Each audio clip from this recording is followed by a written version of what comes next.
Hi guys! Ngayon po ay magkukwento ako ng mga bagong kaganapan sa prinsesa ng City Jade. Dahil nga tuluyan na nakapasok itong Ate Divina nyo sa kumpanya nila Kuya Raymond nyo, dito ay sinabi niya ang unang gagawin nila ngayong parte na siya ng kumpanya. Kaya naman pati itong si Lola Sonia nyo ay nagtatakang tinignan ito si Divina. Tara sabay-sabay natin saksihan ang mga kaabang-abang na kwento ng ating prinsesa na si Princess sa Mala Fairy Tale na kwento ng takbo ng buhay niya. Dahil nga itong Ate Divina nyo ay pinanganak na dapat laging bida, sasaya at angat sa lahat at dapat makukuha rin ito ang lahat ng naisip nito. Kaya bago matapos ang kanilang meeting ay sinabi nitong kailangan nitong maging isa sa may-ari ng kanilang kumpanya kung gusto ng mga itong mamuhunan na siya sa kumpanya nila. Kaya naman hindi makapaniwala itong sila paring Raymond nyo at Ate Shirley nyo sa gustong mangyari nitong si Ate Divina nyo. Kaya naman itong Lola Sonia nyo, kahit nagpakita ito ng pagkabigla ay masaya nitong sinabi na maaring maging may-ari rin ito ng kumpanya nila. Pero itong Ate Divina nyo ay sadyang kailangan laging bida ang saya, ay sinabi pa nitong kailangan niyang ang isang opisina.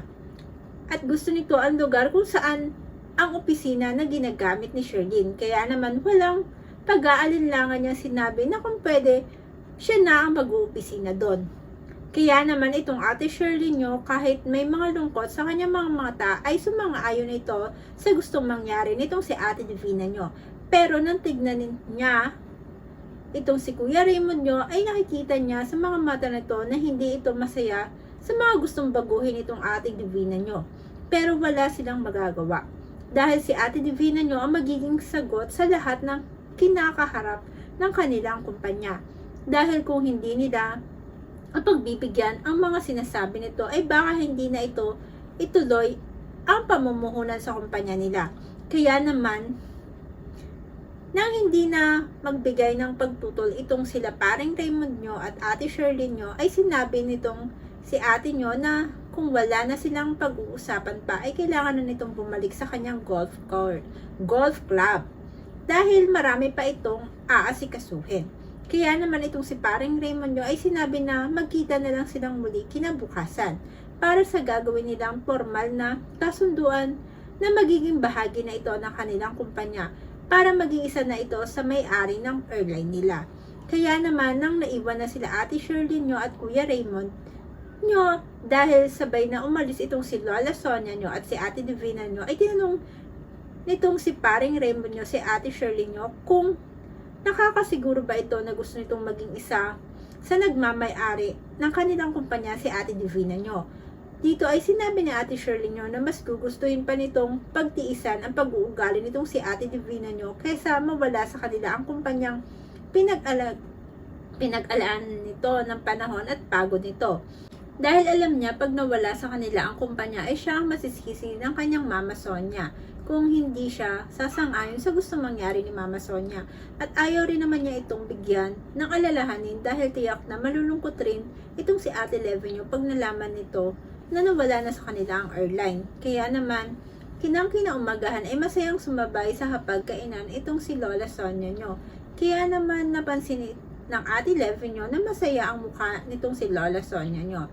Kaya natanong nito dito kung ano ang nagpapasaya dito. Dito ay masayang sinabi ni Lola Sonia nyo na magiging bahagi na ng kanilang kumpanya si Ate Divina nyo.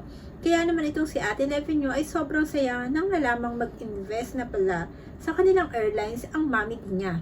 Kaya naman masaya nitong tinanong si paring Raymond nyo kung totoo ang sinabi ng Lola Sonia nyo. Dito ay pinatutuhanan ni paring Raymond nyo ang sinabing balita dito ni Lola Sonia nyo. Pero sa kabilang banda ay tahimik lang itong si Ate Shirley nyo na kumakain habang nag-uusap ang mag-ama niya. Kaya naman nang natapos na silang mag-agahan ay naghanda na itong sila Ate Shirley nyo dahil ilang oras na lang ay formal na magiging isa sa may-ari ng airline nila itong si Ate Divina nyo. Kaya naman nang nasa kumpanya sila ay masayang sinalubong nitong si Lola Sonia nyo si Ate Divina nyo. Dito ay masayang binati ni Ate Divina nyo si paring Raymond nyo. Dito ay pinakuha na niya sa kanyang sekretary ang mga papel na kailangan permahan itong si Ate Divina nyo. Kaya naman, na nagsamula na ang pag-uusap nila ay napagkasunduan na nila ang mga gustong mangyari nitong si Ate Divina nyo. Ay masaya silang nagpermahan ng kontrata dito. Nang natapos ang permahan nila Ate Divina nyo at Kuya Raymond ay ng kontrata ay masaya nag-utos itong si Lola Divina nyo sa isang tauhan na kumuha ng isang inumin para sa gagawin nilang maliit na pagdiriwang. Kaya naman, nang silang apat na ay nag-toast sa kanilang kupeta, dito ay sinabi nitong si Ate Divina nyo na hindi sila magkakamali na kinuha sila nito bilang bagong investor nito. Kaya naman, nang natapos na silang magdiwang, ay itong si Ate Divina nyo ay pinaalala kay Ate Sherlyn nyo na kailangan nitong lumipat ng opisina dahil doon siya mag-uopisina sa ginagamit nitong opisina. Kaya naman, itong si Ate Shirley nyo ay may pagpapakumbabang nagpaalam na aalis muna siya para iligpit ang mga gamit niya sa dati niyang opisina para mailagay na niya ang mga gamit nito sa magiging opisina niya.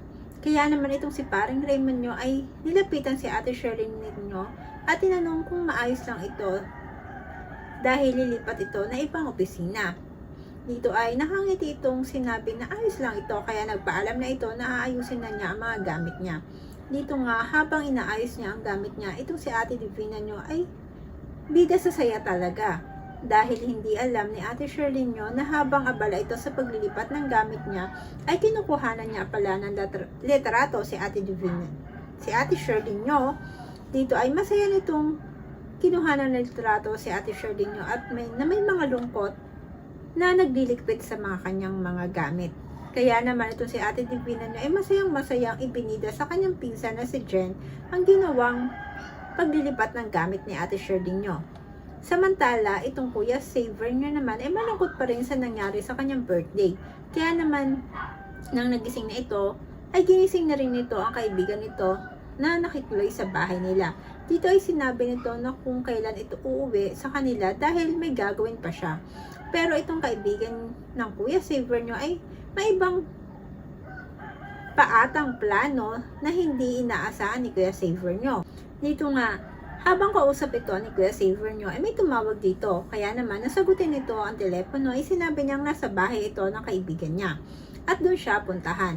Samantala, sa bahay naman ng ating bidang si Princess ay patuloy lang itong nagkukwento kay paring Onsinyo ng mga hinaing nito na hindi pagbigay sa kanya ni Kuya Saver nyo ng mga paliwanag na wala itong kinalaman sa ginawang pagbati sa kanya ni Lailani. Dito ay sinabi niya na alam naman niya na ngayon na masama talaga ang loob nito kay Lailani dahil sa ginawa nito, kaya hindi na niya ito nakasama sa paglaki niya. Kaya ang lolo nito ang nagpalaki dito. Pero dahil masama ang loob nito kay Lailani ay hindi na siya nito pinahinggan sa gusto niyang sabihin na hindi naman talaga siya ang may ideya ng birthday greetings ni Lailani. Dahil ngayon ay alam na niya na may ginawa rin itong kalokohan. Dahil nahuli niya ito kamakailan lang na may hindi magandang ginawa kasama ang mga kaibigan nito. Kaya naman itong paring Onsinyo ay nagulat sa sinabi nitong ating bida na si Princess sa mga nalalaman nito tungkol kay Kuya Saver nyo. Dito nga ay hindi makapaniwala itong si paring Onsinyo na kayang gawin nyo ni Kuya Saver nyo. Kaya naman itong si Tatay Dado nyo na nakikinig lamang sa mga hinaing na kanyang anak na si Princess ay mahinahong sinabi niya dito na kung maaari ay huwag siyang masyadong maghihimasok sa buhay ng Kuya Saver nyo. Dahil baka sa sobrang pagtulong niya ay baka pati ito ay madamay sa mangyayari sa buhay ni Kuya Saver nyo. Isang kaabang-abang na naman pong istorya ang ating natapos at susubaybayan muli. Kaya naman po kung nagustuhan nyo ang aking storytelling sa ating munting prinsesa na si Princess, maaari po ba kayong mag-subscribe sa aking YouTube channel para maging updated kayo sa lahat ng aking na-upload. Thank you and God bless and keep safe. See you on my next vlog. Bye!